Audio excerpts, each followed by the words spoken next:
E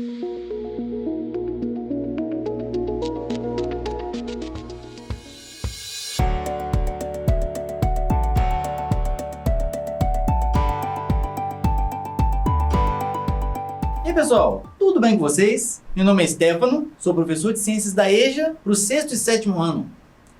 E hoje a nossa aula fala sobre as relações que se dão entre o ser humano e o meio ambiente quando um processo de urbanização de uma região se dá sem que se pense nas questões socioambientais.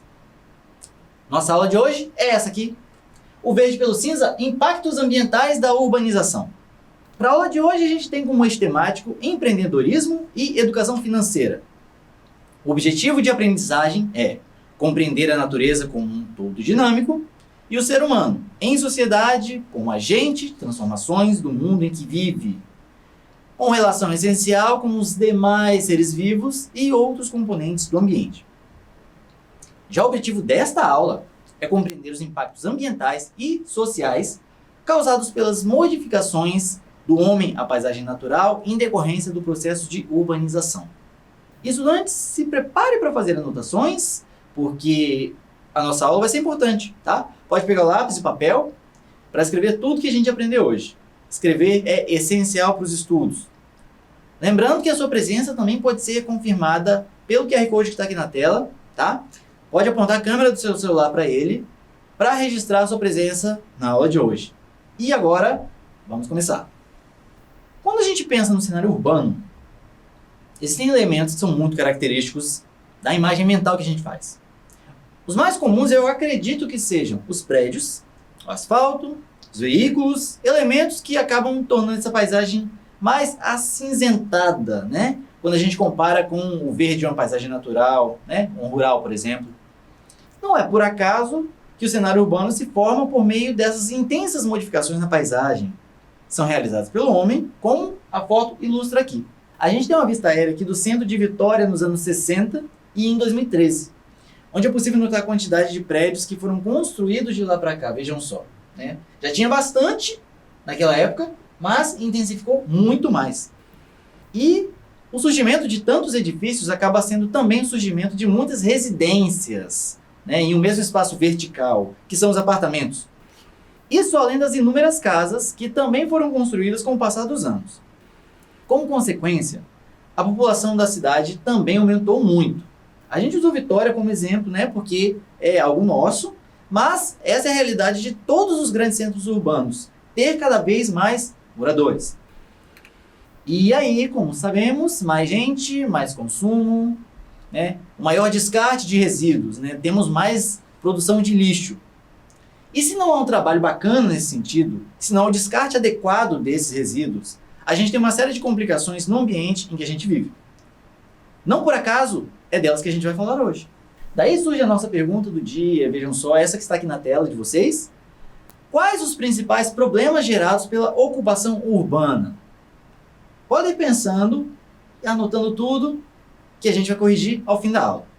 O lixo é um elemento que já faz parte da nossa realidade. A gente já convive com ele dentro de nossas casas, tá? Essencialmente, o lixo doméstico se trata do material que nós descartamos, né? O lixo, em geral, é tido como a parte não utilizada de algo que nós adquirimos, né? E aí a gente tem plástico, papel, isopor, vidro, dentre outros materiais. Como dissemos antes, uma grande quantidade de lixo é produzida em função do alto consumo da população. E por que isso? Bem, nós não vivemos em um mundo em que os bens de consumo são eternos. Na verdade, é por isso mesmo que eles se chamam assim, porque são consumíveis, eles acabam. Isso acarreta em alguns problemas, como a gente pode ver aqui, né? À medida que os bens são consumidos ou estragam, eles são descartados. Então, se eu estou produzindo muitos bens, uma consequência disso é que eu vou acabar descartando muito também. Além disso, a fabricação constante desses produtos e das embalagens, né, consome muita matéria-prima na natureza. Eu vou gerar muitos resíduos que são sobras daquilo que é usado, né, ou que é fabricado, que é consumido.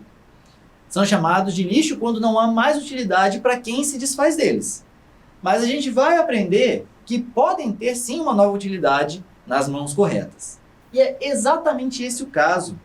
É isso que prova um grupo de 47 mulheres que atua no estado de Minas Gerais. Elas são fundadoras da Copersole Barreiro, uma cooperativa de catadoras de material reciclável.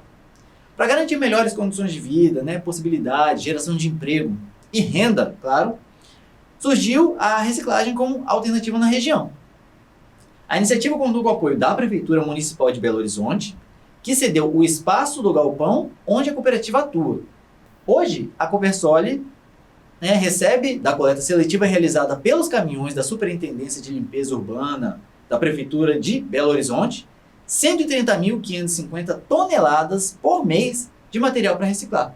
As funcionárias, então, comercializam esses materiais com empresas que irão reutilizá-los. A coleta seletiva de materiais recicláveis, pessoal, se divide em azul para papel, vermelho para plástico, amarelo para metal e verde para vidro. São representadas pelas lixeiras que estão aqui na figura e que você já pode ter visto em algum ambiente, que por onde passou, porque é uma prática adotada em alguns lugares. O reaproveitamento desses materiais deixa de agredir a natureza pelo descarte incorreto, além de representar uma fonte de renda principal para os envolvidos com essa causa, como a gente viu no caso da Copersole. Até o que a gente considera lixo pode ser reaproveitado, viram só? Vamos então conhecer os diferentes tipos de lixo, começando pelo lixo orgânico, ok? Gente, o lixo orgânico normalmente se trata de restos de frutas, verduras, restos de alimentos em geral. Ele vem principalmente das casas, porque a gente consome muito alimento, mas ele também vem do comércio do ramo alimentício, como restaurantes. Um ponto positivo do lixo orgânico é que ele é biodegradável, ou seja, ele sofre a decomposição por micro-organismos, podendo ser usado no processo de compostagem, a geração de adubo natural a partir desse material. A gente tem também o lixo comercial, que tem um grande volume, tá? Ele é gerado a partir da compra e venda de produtos, papel, papelão, plástico, embalagens em geral. Já o lixo eletrônico, também ocorre em grande volume. É representado por produtos tecnológicos já obsoletos, ou não, Um celular, uma TV, um computador que são substituídos por outros também, acabam descartados e precisam ser encaminhados para algum destino. Já o lixo industrial, ele consiste principalmente em resíduos, ou seja, a parte descartada da matéria-prima ou substâncias utilizadas na fabricação de produtos. Nisso a gente tem cinzas, tem óleo, tem gases, dentre outros exemplos. O lixo hospitalar, ele já é um tipo muito mais perigoso, tão perigoso que a contaminação dele é evitada, Quando você descarta ele, você pode ter seringa, pode ter gases, pode ter tecidos com sangue de pacientes que podem trazer doenças infecciosas a quem não seja alertado disso e acaba entrando em contato com esse material. Por essa razão, o destino dele é específico e a gente vai ver isso mais adiante. O lixo nuclear, vejam só. Ele é gerado nas usinas nucleares e é bem complicado de se lidar, tá? Porque os resíduos desse lixo contêm radiação e têm que ser armazenados até que essa radioatividade, seja neutralizada, perca os efeitos, para poder fazer o descarte dele adequado. O problema é que isso pode levar de 50 a 300 anos, se a gente estiver falando de urânio, por exemplo, que é o material que a gente usa nas usinas. Também temos o que não é tão acessível assim, não é tão visível, até porque ele fica lá em cima, é o lixo espacial. Consiste no lixo que está na órbita do nosso planeta. A gente tem muita coisa lá em cima. Peças descartadas na decolagem de foguetes, peças de satélites danificados, ou satélites que já não estão em atividade, tá? Tudo está flutuando lá em cima. A gente não percebe, mas o espaço está cheio desse tipo de lixo. Bom, e de todos os tipos, o que mais faz parte da nossa rotina é, como nós dissemos, o que é produzido em casa, o nosso lixo doméstico, que ele engloba alguns dos que a gente listou, principalmente o orgânico e o comercial. Porque nas residências a gente descarta muito o resto de comida e muita embalagem. E você, como é que faz o descarte do seu lixo? É importante lembrar que a mudança começa por nós dentro de nossa casa. fazendo o descarte correto e evitando usos de determinados materiais poluentes. O descarte adequado do lixo, pessoal, é dispor ele devidamente embalado em frente à nossa própria residência ou em um local voltado para esse fim.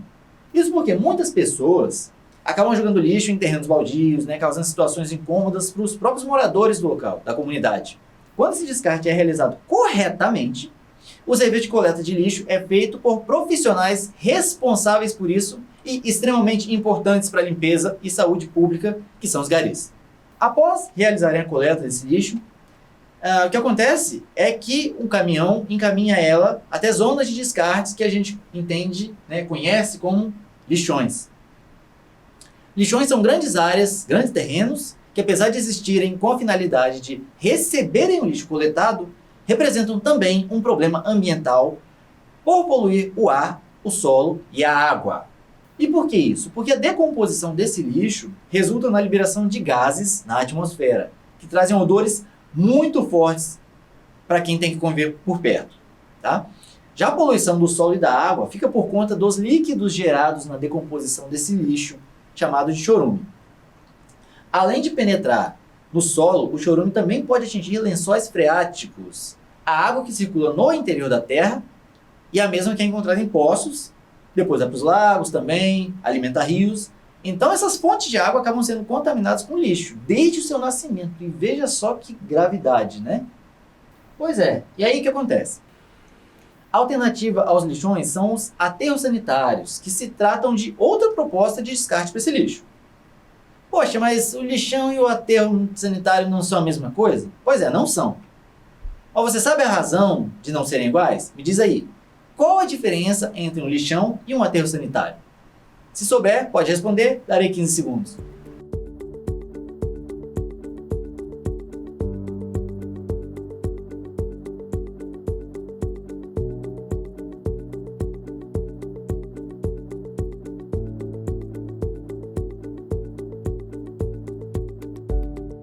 Gente, dê uma olhada aqui. Um aterro sanitário também se trata de um espaço para receber o lixo coletado, mas tem diferença. Tá? A diferença é que não ocorre em uma área comum.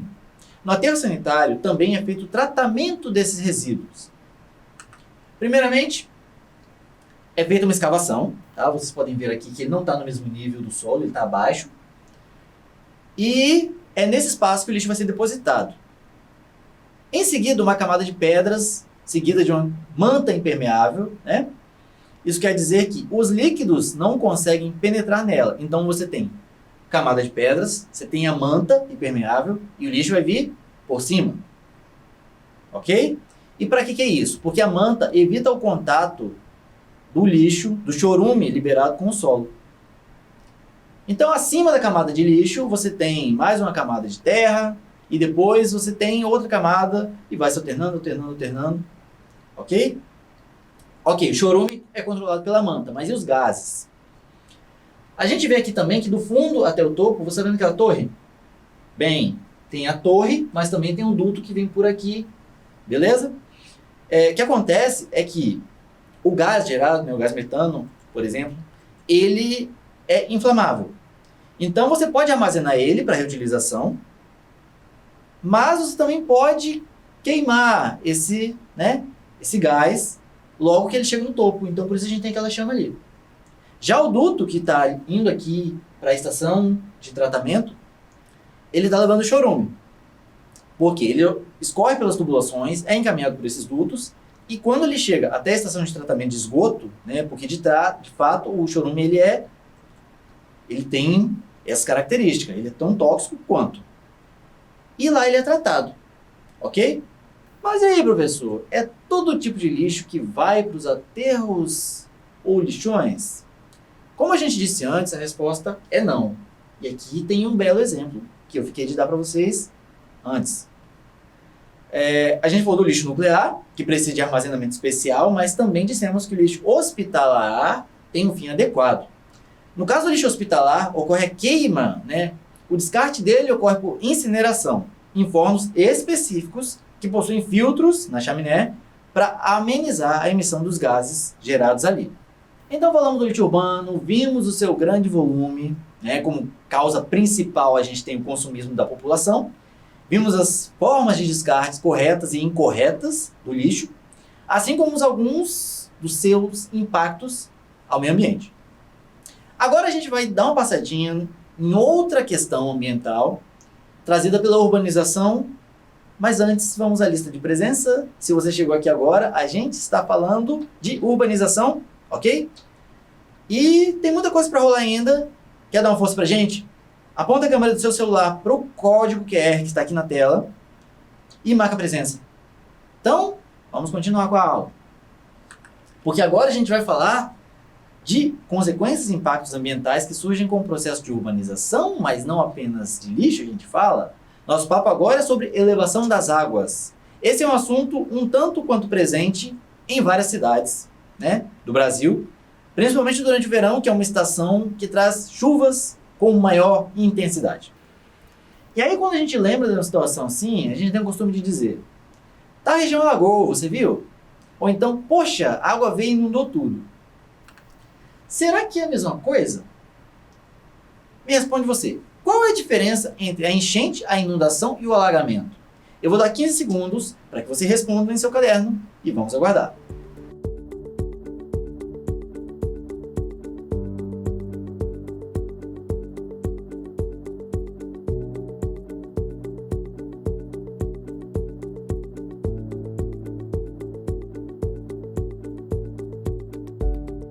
Bem, a gente sabe que esses termos têm uma relação muito forte com a água, né? As chuvas, os rios, mas não significa exatamente a mesma coisa. Vejamos do que se trata cada um deles. A enchente representa o aumento temporário do volume de água de um rio. As chuvas atingem uma região, né? E com a cheia do rio, as águas dele vão além das margens, né? Elas saem do leito principal e cobrem a região da mata, próxima às margens desse rio. Isso é uma enchente. Então, o que é uma inundação? Gente, a inundação a gente vê aqui, né? Se a enchente é quando a água ocupa a região de mata próxima ao rio, a inundação é quando esse volume de água ultrapassa esses limites, levando as águas do rio até zonas com as quais ele não teria contato normalmente. Nisso a gente inclui também as zonas habitadas. A gente pode ver aqui que tem zonas, isso aqui é um campo de futebol, por exemplo, não devia estar, né, cheio de água, mas ele está exatamente porque foi uma inundação. Por fim, a gente tem o alagamento. Tá? O alagamento é quando, também em função das chuvas, algumas regiões específicas, tipicamente urbanas, acumulam água, por ausência de drenagem adequada daquele lugar. Então, não necessariamente ocorre por conta de um rio, né? A própria água da chuva pode ser responsável por alagamentos, beleza? Mas como podem ocorrer esses problemas? Porque eles são associados à urbanização. E chover de qualquer forma, né? O homem não tem culpa nesse sentido. Ou será que ele tem?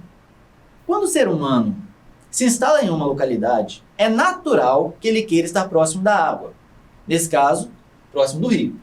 Porque a água, gente, ela é um recurso essencial para muitas atividades, né? Tanto para uso de alguma forma ou para o próprio consumo. O problema é quando essa ocupação ocorre às margens de um rio, porque ela traz também desmatamento da vegetação e redução do leito. Assim, em época de chuva mais intensa, o nível da água do rio vai subir e atingir regiões onde as residências estão instaladas. E como se tratava de uma região natural do rio, aquela região sofre uma enchente. Isso por si só já representa um grande problema, mas pode ser agravado por conta da remoção da mata ciliar. A mata ciliar é a vegetação que fica às margens do rio. Ela faz uma camada, uma cobertura vegetal que tem a função de proteger o solo contra o impacto direto da chuva. A chuva cai sobre as árvores e escorre até o solo, ao invés de causar um impacto diretamente nele. Quando essa cobertura vegetal é desmatada, a proteção deixa de existir, podendo resultar na erosão, ou seja, né, e também o assoreamento. Ocorre isso quando as margens do rio caem para dentro do leito. Aí complica. Por quê? Com o passar do tempo, mais e mais sedimentos vão caindo no rio, tá? E ele vai ficando mais raso. No entanto, não quer dizer que ele tem menos água.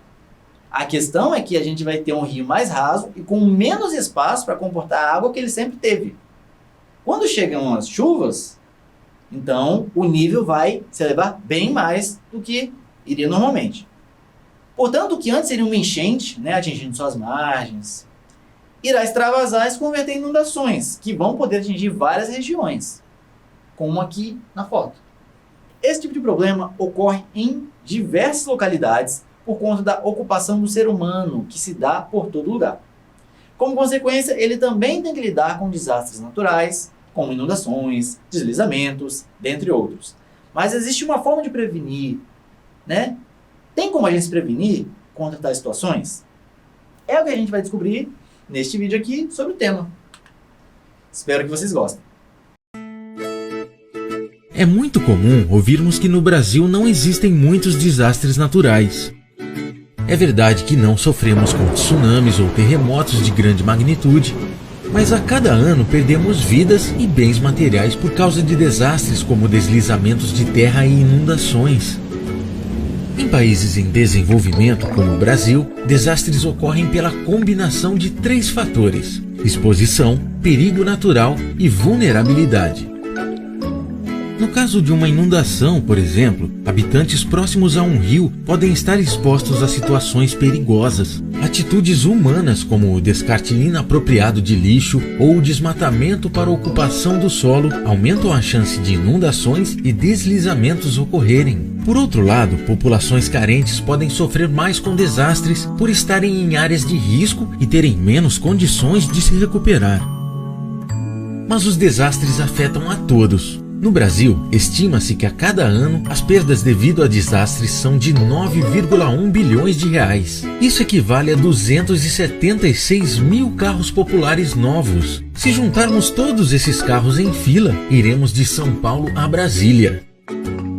Como evitar que um perigo natural se transforme em desastre? O Banco Mundial, em parceria com o governo brasileiro, trabalha para isso. Nós baseamos nossa atuação em 5 passos. A identificação do risco para avaliar a dimensão do problema. A redução do risco, em que tomamos medidas relacionadas ao uso do solo e melhoramentos da infraestrutura. A preparação adequada por meio de vários sistemas para proteger a população em situações de desastres. Proteção financeira para reduzir o impacto econômico dos desastres sobre governos, empresas e famílias. E a reconstrução resiliente, que foca em melhorias para as estruturas e as prepara para eventos futuros. O Banco Mundial tem desenvolvido uma série de iniciativas para apoiar a gestão de risco de desastres no Brasil. Em cada estudo, tiramos conclusões valiosas para melhor gerenciar esses eventos. No caso de Santa Catarina, em 2008, 4 meses depois das inundações bruscas que afetaram o estado, o porto de Itajaí ainda operava com menos da metade da sua movimentação pré-desastre. 2 anos depois, em Pernambuco, o custo das inundações foi equivalente a 43 vezes o investimento público do estado em habitação. Também em 2010, em 2 dias de chuva, Alagoas perdeu 85% da riqueza criada em 1 mês em todo o estado. Em 2011, deslizamentos de terra tiraram a vida de 1.000 pessoas na região serrana do Rio de Janeiro. Gerenciar o risco de desastres pode evitar que a pobreza aumente e que a sociedade tenha tantos prejuízos. Por meio de um estudo inovador em Santa Catarina, por exemplo, o Banco Mundial projetou que o estado possa perder 645 milhões de reais por ano. Isso equivale ao valor de construção de 14 mil casas populares no estado.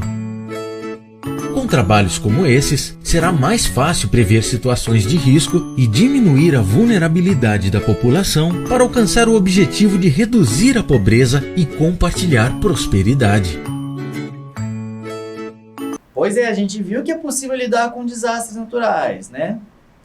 Não há como impedir que aconteçam, né? É uma força da natureza, nós somos isso aqui, perto da natureza, mas podemos aprender e amenizar, né? Vamos reduzir esses impactos, como o vídeo nos trouxe. E eu creio que com tudo que a gente já viu, dá para responder a nossa pergunta de hoje. Quais os principais problemas gerados pela ocupação urbana? Vamos lá? Gente, a ocupação urbana resulta em alta produção de lixo, né? Ocorrência de inundações, alagamentos pela ocupação indevida de espaços pelo ser humano. Podem corrigir? 15 segundos para vocês.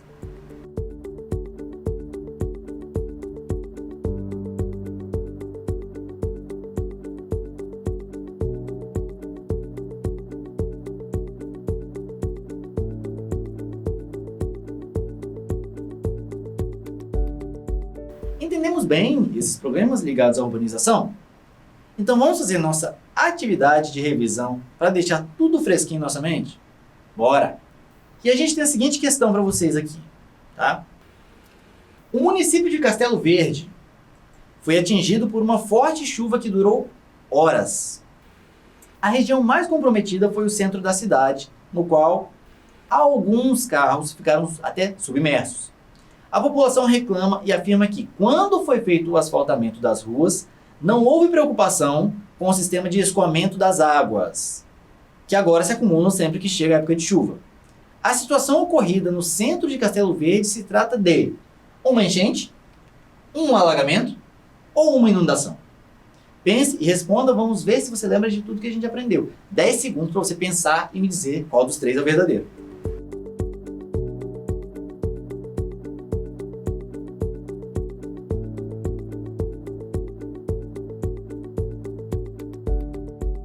Muito bem, acertou quem falou que era a letra B, alagamento. E por que é um alagamento e não uma enchente ou inundação? Porque o que acontece nesse caso é uma situação somente em decorrência das chuvas que atingiram a região. E não apenas isso, né? Não foi citada a influência de um rio, né? Um rio não teve influência. Além disso, os moradores afirmaram que o problema ocorre porque não existe um sistema de escoamento para a chuva.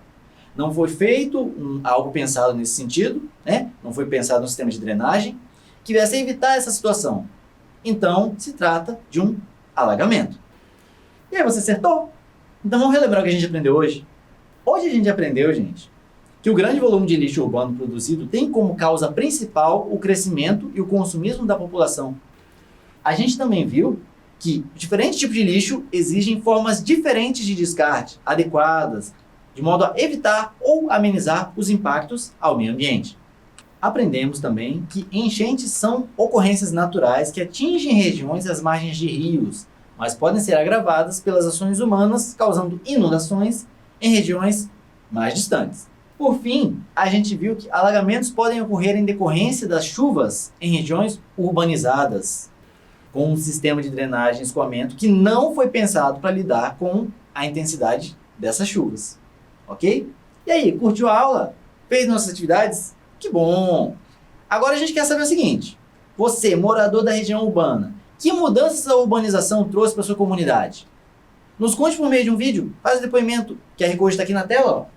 Seguindo ele, você pode simplesmente mandar um vídeo para a gente e dizer como a comunidade mudou. Ok? Então, estudantes, é isso. O Verde pelo Cinza, Impactos Ambientais da Urbanização, foi nossa aula de hoje. Espero que vocês tenham gostado, tá? QR Code está aqui na tela para registrar a presença de vocês, não esqueçam. Ok? E eu espero vocês na próxima aula. Fiquem de olho na nossa programação, bons estudos e não se esqueçam, mesmo distantes, estamos juntos!